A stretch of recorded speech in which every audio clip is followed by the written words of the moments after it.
今日焦點 TD 銀行客戶被盜15,000元銀行拒賠，多倫多租務新制分紅黃綠燈評級建築，加拿大羽球史首位超級1000賽冠軍誕生，亞省卑斯皇家騎警試用 AI 撰寫報告。我係雪晴，即刻為大家分析。立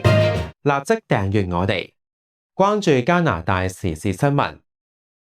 喺斯高沙省，一名叫 Shakir Ahmed 嘅男子，舊年7月喺工作期間收到 TD 銀行嘅短信，提醒佢嘅信用額度接近上限。佢隨即發現戶口喺幾日內出現多筆未經授權嘅電子轉賬，損失接近15,000元。阿哈明立即向銀行同哈利法克斯警方報案，但 TD 銀行調查之後，以交易係透過佢嘅 IP 地址進行，並且輸入咗一次性驗證碼為由，判定佢要為損失負責。雖然阿哈明堅稱從未收到過驗證碼，亦向銀行業申訴專員 OBSI 投訴，但最終都冇法獲得賠償嘅。銀行方面拒絕解釋點樣排除 IP 遭劫持或手機被植入惡意軟件嘅可能性，只係重申交易係透過佢嘅常用裝置完成。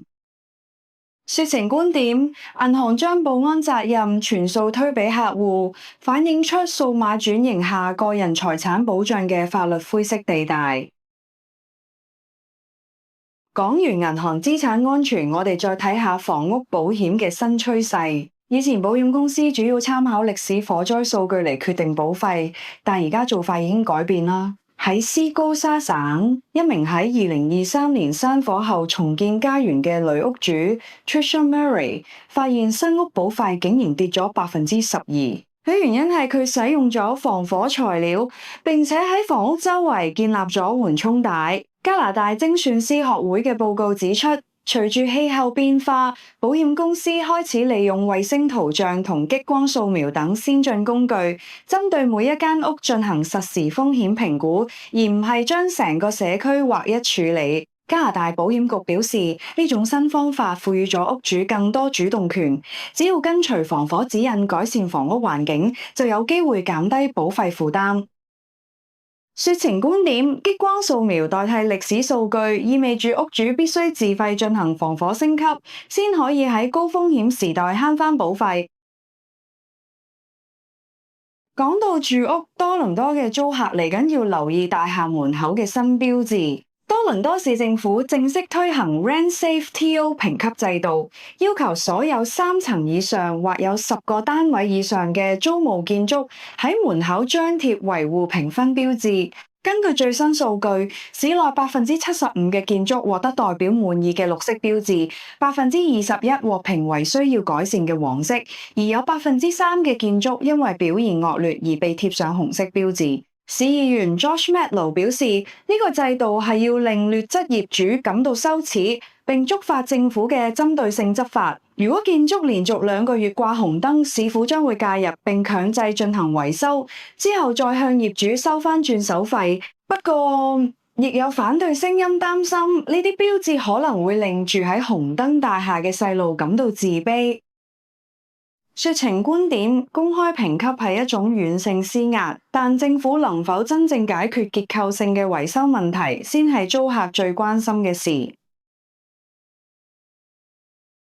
喺城市管理之外，教育同醫療界亦傳嚟好消息。卑斯省省長宣布，西門菲沙大學 SFU 收到2位企業家 Ratana 同 Aaron Stevens 捐贈嘅4000萬加元，呢個係該校史上最大筆嘅捐款。呢筆錢將會用嚟資助喺素里市興建嘅新醫學院，並命名為 SFU Stevens 家族醫學院。呢一間醫學院將會喺今年8月迎來首批48名學生，教學重點會放喺社區醫療同原住民醫療護理。省長指出，卑斯省目前正喺省外爭奪醫護人才，但長遠嚟講，必須喺本地培訓更多醫生，並透過社區實習建立聯繫，等佢哋畢業後願意留喺卑斯省服務，解決醫護短缺問題。雪晴觀點，私人捐款成為醫學院建設嘅及時雨，反映出省政府喺長遠醫療人才規劃上極度依賴民間資本。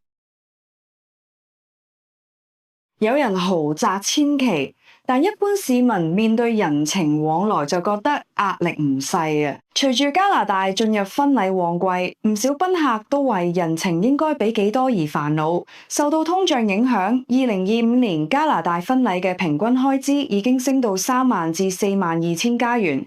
由於酒店同花位價格大幅上升，加上生活成本高企，唔少賓客表示，而家嘅禮金標準已經提升到100至250加元。調查發現，越嚟越多新人傾向接收現金或者蜜月贊助，多過傳統嘅禮品清單。有計劃喺2028年結婚嘅準新人認為，傳統嘅禮品登記制度已經過時，現金對應付高昂嘅生活開支更有幫助。不過對年輕賓客嚟講，參加一場婚禮加上交通同住宿費，負擔確實唔輕。說情觀點：當人情變成一種對抗通脹嘅補貼，婚禮嘅社交意義正喺度被沉重嘅金錢壓力所取代。體壇方面啦，有一位加拿大選手創造咗歷史性嘅一刻。加拿大羽毛球好手 Victor Lai 喺星期日創造歷史，喺印尼羽毛球公開賽決賽以21-19同21-8直落2局擊敗主場球手 Jonathan Christie， 奪得男子單打冠軍。呢個係加拿大史上首個世界羽聯巡迴賽超級1000賽 Super 1000嘅錦標。Victor Lai 喺成個星期表現出色，先後擊敗4位世界前20名嘅強敵。佢賽後感謝球迷支持，並獲得超過10萬加元獎金。國家隊主教練表示 ，Victor Lai 嘅世界排名將會升上頭10位。多倫多華人觀眾亦都有機會喺6月底至7月初喺萬錦市舉行嘅加拿大公開賽親到佢嘅風采。說情觀點：喺羽毛球傳統強國主場奪冠，Victor Lai 嘅表現證明加拿大羽球水平已經達到世界頂尖梯隊。體育場上傳嚟喜訊，但卡加利嘅治安情況就令人憂慮。卡加利警方正喺度調查過去24小時內發生嘅3宗獨立槍擊案，呢幾宗案件分別發生喺市內嘅東南區同西南區。第一宗案發生喺星期五清晨，一名中槍男子向民居求救。當晚深夜，另一名男子喺西南區中槍，傷勢雖然穩定，但會影響餘生。而星期六凌晨，再有一名男子喺橋底遇襲中槍。諷刺嘅係，其中2宗案發生喺全國反對槍支暴力日期間。警方表示，雖然目前未有疑犯被捕，但相信對公眾冇即時危險。警方對槍擊案嘅頻率感到震驚，並呼籲知情市民提供線索，以遏止市內日益嚴重嘅暴力趨勢。說情觀點：反暴力日當天連環鳴槍係對執法部門最嚴峻嘅挑釁，亦凸顯出社區安全網嘅漏洞。除咗槍擊案，溫尼伯一間金鋪亦遭到劫掠。溫尼伯警方正喺度追緝2名劫匪，佢哋涉嫌喺4月底持槍同鐵錘闖入位於 Corridon Ave 嘅一間金鋪。根據閉路電視顯示，劫匪打碎飾櫃，喺短短1分鐘內搶走咗約190隻金戒指，價值約30萬加元。金鋪負責人表示，事件令員工感到極度焦慮，有員工甚至因為恐懼而拒絕再喺前線工作。雖然當時員工啟動咗保安煙霧系統，企圖阻礙劫匪，但2人最終成功逃去。店方目前已經加裝防彈玻璃同更多監控鏡頭，希望改善安全環境，並呼籲公眾協助辨認相片中嘅疑犯。說情觀點：30萬加元嘅損失背後係小商戶難以磨滅嘅心理陰影，治安惡化正喺度侵蝕社區嘅商業活力。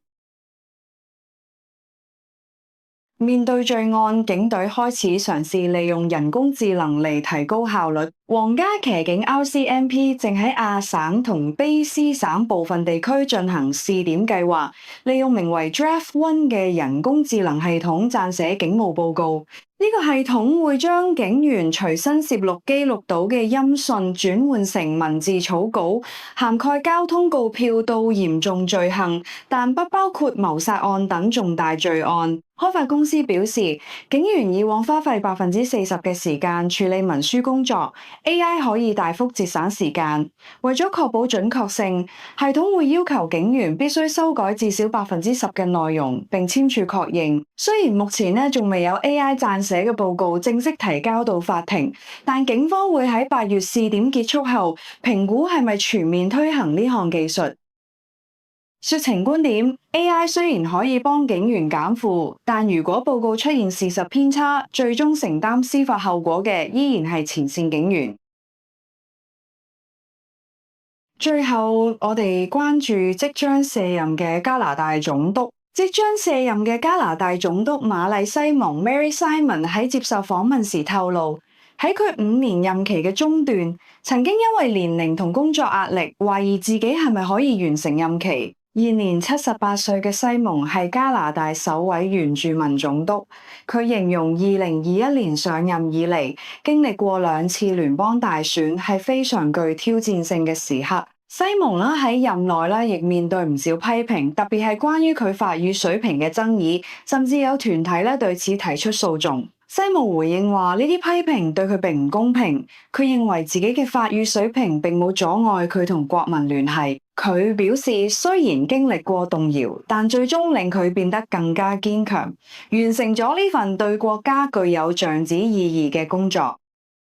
說情觀點，瑪麗西蒙嘅任期象指住和解，但法語爭議亦反映出加拿大雙語政策同多元文化之間嘅張力。以上就係今日嘅說情加拿大粵語新聞，多謝收睇，下次再見。